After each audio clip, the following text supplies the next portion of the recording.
siang pemirsa dimanapun Anda berada. Jumpa lagi dengan saya Natalia Mastika. Tentunya dalam program kesayangan kita, Ceker Ayam, Cek Edukasi, Informasi, Pelayanan Menyeluruh.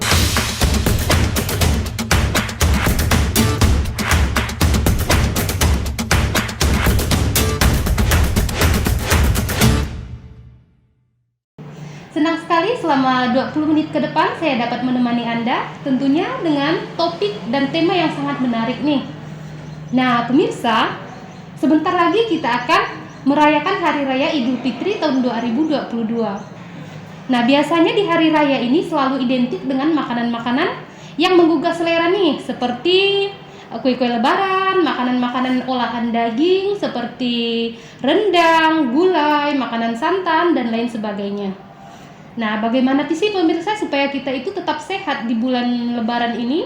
Inilah sebabnya edisi kali ini kita akan memperbincangkan topik yang sangat menarik nih pemirsa, yaitu mengenai tips makanan sehat di saat Lebaran. Nah, di sini juga kita telah kedatangan tamu nih, narasumber kita, yaitu Ibu Daryati SKM. Selamat siang ya Bu. Selamat siang Mbak Nata. Ibu Daryati ini merupakan penyuluh kesehatan dan juga edukator diabetes mellitus ya Bu. Iya, betul. Dan bekerja di RSUD Sultan Syarif Muhammad Al-Qadri, Kota Pontianak. Iya. Nah, pemirsa, jadi kita akan memperbincangkan topik mengenai tips makanan sehat di saat Lebaran. Iya. Baik Bu, mungkin kita mulai saja Bu ya, Baik, bincang-bincangnya. Iya, baik, mari. Yang ingin saya tanyakan nih Bu, sebenarnya apa sih makanan sehat ini Bu? Iya, baik Mbak Natali. Jadi memang sebentar lagi kita mau merayakan Lebaran ya Mbak Iya, Natali, betul. beberapa hari lagi. Nah, biasanya kan di saat Lebaran ini sangat banyak makan makanan yang lezat ya, beraneka ragam ya, kayak gitu. Jadi apakah itu makanan sehat atau bukan ya? Jadi yang dimaksud dengan makanan sehat itu makanan yang mengandung aneka ragam gizi, seimbang, dan tentunya aman juga untuk tubuh kita Mbak Natali. Baik, jadi makanan sehat itu merupakan makanan yang bergizi, Betul. memiliki gizi seimbang ya Bu, dan Iya. juga aman bagi kesehatan Kesehatan kita. kita. Baik, jadi makanan bergizi ini belum tentu sehat gitu Bu ya? Iya, betul Maksudnya? sekali Mbak Natali, karena makanan yang bergizi saja itu belum sehat, harus seimbang. Nah, seimbang itu tentunya dari jumlahnya ya. Kalau kita gambarkan itu seperti isi piringku ya. Jadi dalam satu piring itu kita bagi 3 ya. Jadi 1/3 itu adalah nasi atau penggantinya ya. Iya. Pengganti nasi itu bisa kita dengan pengganti nasi, kalau satu porsi seperti ini ya, bisa ganti dengan ubi mungkin 120 ya. Kemudian 1/3 dari piring itu lagi adalah sayuran Mbak Natali ya. Kemudian 1/6-nya itu lauk pauk, kemudian 1/6-nya lagi buah. Nah, selain itu harus aman tadi. Aman dari apa? Dari bahan makanan tambahan maupun dari cara mengolahnya, seperti itu Mbak Natali. Jadi dibanding itu semua Bu, ya kita dalam mengolah makanan juga harus benar Bu ya, Betul, biar bisa iya. dikatakan menjadi makanan sehat. Baik. Betul sekali. Kemudian Bu, apa aja sih kandungan makanan bergizi itu Bu? Ya, baik Mbak Natali. Jadi kandungan makanan yang bergizi itu apabila gizinya lengkap ya Mbak Natali ya. Ada karbohidrat untuk energi ya, ada protein nanti untuk pertumbuhan sel-sel ya, pengganti sel-sel kita yang telah mati. Kemudian ada vitamin mineral ya. Ini kalau di dalam tubuh kita itu fungsinya seperti Pak Polisi. Iya. Jadi mengatur segala proses yang ada di dalam tubuh kita kayak gitu.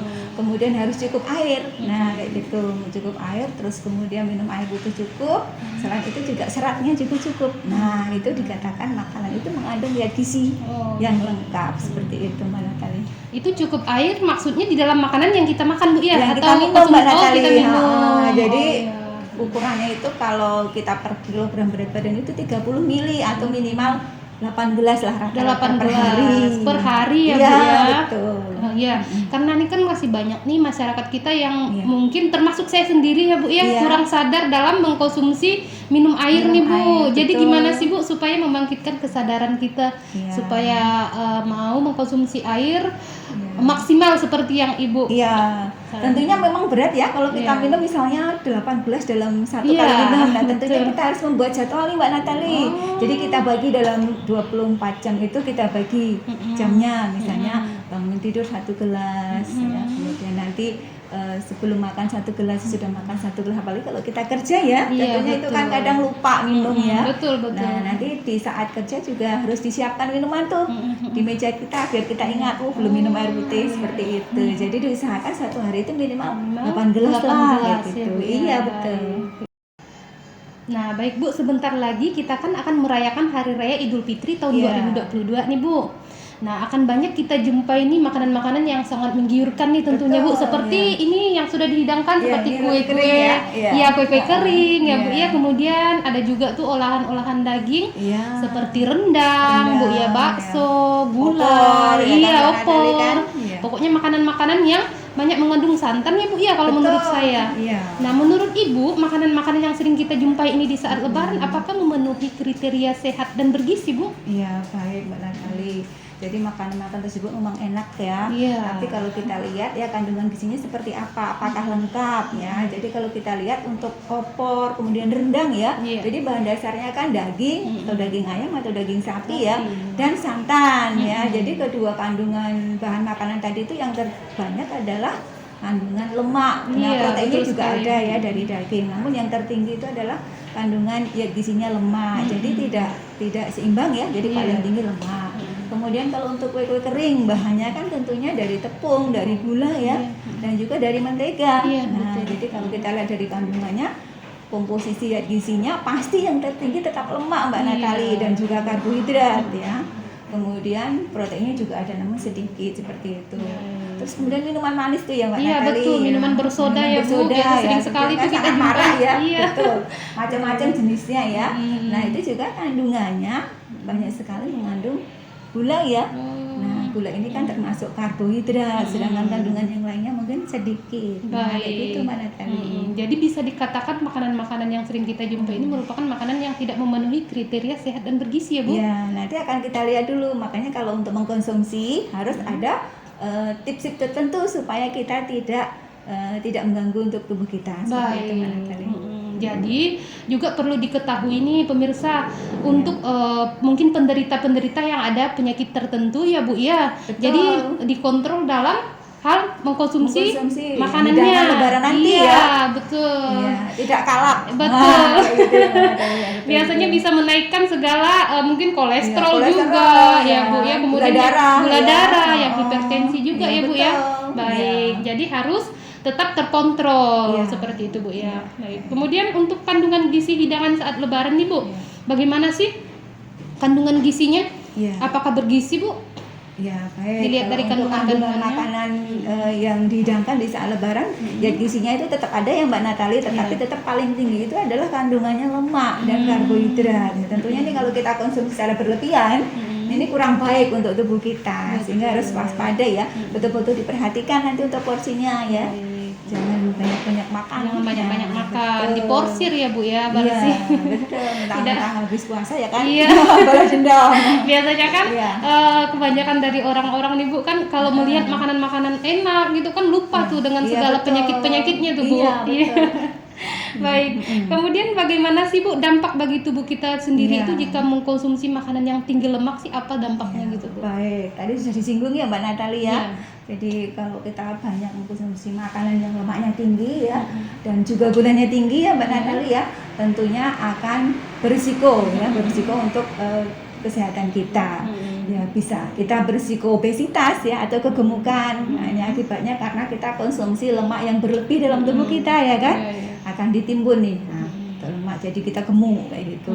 Kemudian juga bisa meningkatkan kolesterol jahat Baik. atau low density lipoprotein kalau di dalam tubuh kita kan tidak boleh terlalu tinggi nih Mbak Natali Iya, ya. betul. Nah sumbernya tadi santan ya kan, kemudian bahan makanan yang digoreng ya. Nah itu juga nggak bagus. Kemudian selain itu juga konsumsi gula yang berlebihan, nah itu bisa meningkatkan kandungan trigliserida, jadi meningkat, ya, kayak gitu. Nah dengan adanya lemak jahat dan trigliserida yang meningkat, nah itu juga akan menumpuk. Nah, Iya. menumpuk akibatnya terbentuk plak di dalam saluran pembuluh darah di jantung. Nah, Kalau udah ada plak, maka alirannya itu menjadi sempit, Mbak Natali. Nah, Itu kalau alirannya bisa sempit, menyebabkan apa itu, Bu? ya kalau alirannya sempit berarti nanti bisa menyebabkan penyakit jantung koroner juga seperti bisa itu. berdampak ke jantung koroner juga, Iya, Bu, ya. betul. Kemudian nanti kalau alirannya darah sempit berarti pasokan udara, pasokan oksigen ke otak juga berkurang, iya kan? Bisa beresiko penyakit stroke. Jadi bahaya sekali ya pemirsa di Iya, rumah. betul. Kemudian untuk yang ini Mbak Natali yang suka mengkonsumsi minuman manis, ya kan? Apalagi ada sakit diabetes, nah itu harus hati-hati karena kandungan gulanya kan tinggi ya. Iya, jadi nanti bisa meningkatkan gula darah, memperburuk kondisinya ya. Betul, Kayak gitu. Nah, kemudian untuk minuman yang bersoda juga, nah itu kan sifatnya asam tuh. Iya, betul. Untuk yang punya sakit mah, nah, ini iya, makin benar parah bisa. nanti. Nah, jadi Iya. ya sebaiknya dihindari. Betul. Baik. Minum air putih saja sehat. Iya, betul. Iya. Jadi perlu diwaspadai ya, Bu, ya, untuk Betul. konsumsi khususnya bagi yang memiliki gula darah Iya, tinggi. Jadi mungkin betul. bisa makanan-makanan kue kering gitu, Bu, bisa membuat gula darah menjadi naik juga, Bu. Kalau berlebihan bisa Kalau jadi Mbak berlebihan. Natali, betul. Karena kan kandungan karbohidratnya tinggi juga kan? Iya. Iya. Baik, Gitu, Bu. ya. Nah, mungkin ini untuk pertanyaan terakhir ya, Bu, ya. Iya. Jadi mungkin Ibu apakah bisa berbagi tips nih kepada pemirsa di rumah, Iya. bagaimana sih caranya agar kita nih tetap sehat di saat Iya. Lebaran ini? Iya.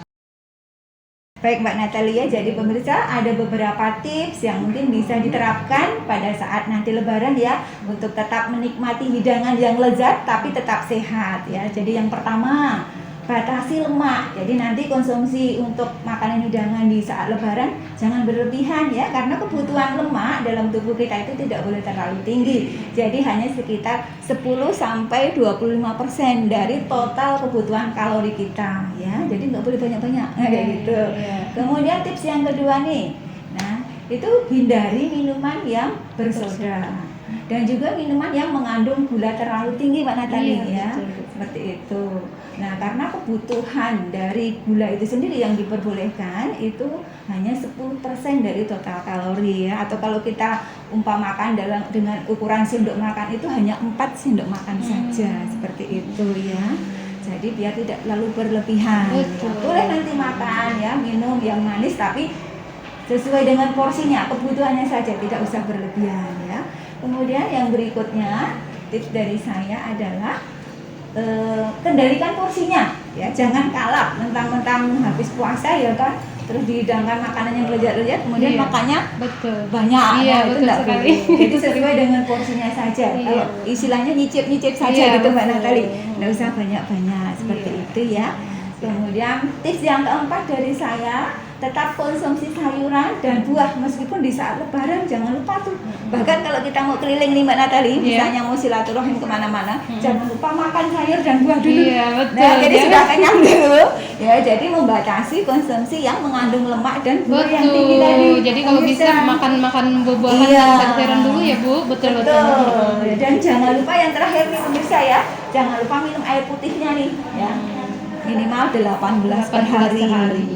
Kurang lebih begitu Mbak Natali. Iya, siap Ibu. Jadi itu tadi tips-tips yang bisa dibagikan nih oleh Ibu Daryati SKM ya Bu ya. Iya, jadi semoga tips-tips ini dapat kita laksanakan, kita terapkan nih di saat Lebaran ini nanti ya pemirsa. Apalagi khususnya nih bagi pemirsa di rumah nih yang ada mengalami gangguan kesehatan, khususnya itu sangat wanti-wanti sekali ya pemirsa di rumah. Jadi jangan over makannya, jangan terlalu berlebihan ya Bu ya. Iya, betul. Jadi itu bisa memperparah, khususnya mungkin kayak seperti hipertensi itu perlu dijaga. Kemudian yang memiliki gula darah ya Bu ya, mohon dikontrol dalam makannya seperti yang sudah disampaikan tadi oleh Ibu Daryati.